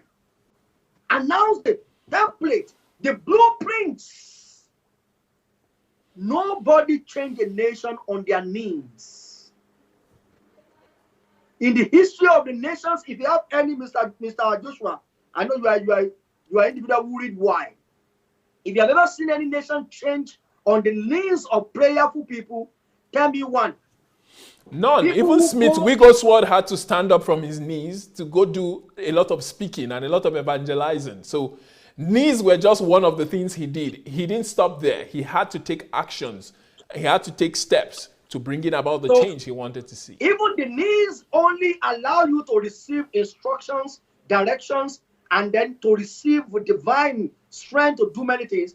You need to do more than going on your knees. National Assembly is not a place where you pray people to make law. You must No. be on the National Assembly to debate, to present, to argue, and to channel your own argument to become to make a law. Correct. You don't pray for police to become better. You present the blueprints. You train them to become You better. train them. You equip them. By so doing, we should pray. I'm not saying we should not pray. But when we pray, our prayer should end at the place of prayer. If any prayer does not propel action, it's fake. Every time man goes on his knee, the outcome of every prayer is an action, a decision, a step, a plan. You don't go to solitude and come out with thanksgiving and say, I know you have done it for me. You come out with plans. You come out with solution. You come out with paperwork because you receive from the source. But this, what you receive from the source also is limited by the level of your mind. Mr. Joshua, we have been on this program for 12 hours now. I think we can postpone to discuss this matter on some other time. Correct. Thank you very much, Mr. Balogun, for all the things that you've said. Thank you very much for the ideas that you've shared. I believe that anybody who has watched today would have left with a new mentality and a new approach to how we think things can be done. We want to applaud once again the EndSARS movement, and we want to say that you guys are finally speaking up for something, which is good. But you have to go beyond protesting to talking about policy, to talking about systemic and institutional changes that will bring about the results we want to see long term, so that we don't come back to this protest a year from now, 5 years from now, asking for the exact same things. So thank you very much, Mr. Israel Balogun. We're very grateful for the points that you've raised, and we're really blessed to have had you on today. And I hope as many who have listened have left with something important. Thank you very much. We'll be inviting you back again sometime soon. Bye for now. All right, ladies and gentlemen, please share this link once again, because we have discussed a few things that we think will help every Nigerian to become a better person and to help create a better world for themselves, even within a country that is right now in chaos. And I believe that that's something that we can actually do, and it will go a long way to help us. So before we go, I want to announce some mentorship programs that we've got running. Who Am I? Why Am I Alive is a mentorship program that would help you to discover yourself, that would help you to discover your purpose, that will help you to discover why you are in this world. It will help you to understand your place in Nigeria, even in the midst of this chaos or wherever country that you are. We need people in this world who know who they are. We're tired of seeing people who don't understand why they are alive, and that makes them to be agents of chaos instead of agents of change, positive change, and building and progress. We're tired of seeing the world full of people who are hurt and don't know where to go. When you know who you are, you'll be able to channel your pain, you'll be able to channel your joy, you'll be able to channel your passions into what it is that you've been created for, and that will give your life meaning, give your life purpose. We've also got people who want to become millionaires, and there's a special club for you called the Millionaires Club, and it's a Millionaires Mentorship Program that would help you to become a millionaire. Skills will be taught to you that will help you to become a millionaire. Many people want to be millionaires, but it's just a mental thing. It's just a wish. It has to be transformed into actions, like we spoke about a while ago. You have to take actions, join this group, and you would be happy that you did. If you want to join any of these mentorship groups, please write to mentorship@godembassy.org, and you will be able to join. You will be told what to do. You will be communicated with by the administrators of the mentorship group, and you will be brought into the fold. And I can assure you that those who have joined, they have nothing but testimonies to share of how their lives have been transformed and how their lives have new meaning, how they wake up every day with new passions because they are no longer the same. Now, if you want to buy DSA's books, please go to dsasbooksplanet.com. For those of you who are in Nigeria and in West Africa, you can get the books on that platform. You can also go to bambooks.io. That's a platform that is like Amazon, where you can, Amazon Kindle, or is it, yeah, I think it's Amazon Kindle, where you can read books on the platform, as many as possible. And that's something that you'll be proud you did, as long as you subscribe to their services. Also, if you want to listen to DS's messages, go to Dr. Sunday Adelaja's YouTube page, and you will see a lot of series that will help transform your life, that will help build your character. Today, we've talked about character building, the values that need to be imbibed in all of us. And I know that many of us know that there are things within us that need to change. You can change your character by listening to things that would help you change, and those things can be found on DS's platform right there on his YouTube channel. Just scroll through the homepage and you see subjects ranging from prayer to studying, to how you can build your life, to how you can develop your passions, to how you can develop and use your time more productively, and to even how you can build a business plan. For those people who want to become rich and are not ready to get into the mentorship program, you can see some tidbits from his channel, and that would help to fuel your passion to get into the mentorship program. So thank you very much for joining us today. Once again, I want to say thank you to the EndSARS movement organizers. I want to say, please keep things peaceful, keep things civil, come up with a plan, come up with a good leadership that can communicate with the government, because without a leadership, there will be nobody for the government to talk to. Now, there's no way that you're going to be able to negotiate without having a face. So I think the EndSARS movement needs a leader, or needs a group of leaders, not just one person. There needs to be a group of leaders who can be sent in to represent the people. Just like we have senators, we have legislators, we've got the president, the vice president, and they're not alone. They've got an entire team behind them. The EndSARS movement needs to become more organized. They need to plan more and come up with strategies, policies, and specific yet simple demands that they know that the government can meet, so that at the end of the day, all of this is not going to go to waste, and we'll be able to really bring about long and sustainable change in our systems in Nigeria and in the country as a whole. Thank you very much for joining us. I'm Pastor Joshua, coming to you live from Ukraine. We're going to be back here next week with another unique segment, and I believe that you're going to be here to join us as well, and you'll be glad you did. Those of you who joined us today, we really appreciate you, and we hope you come back again next week. Till then, Godspeed, take care, God bless. Bye for now.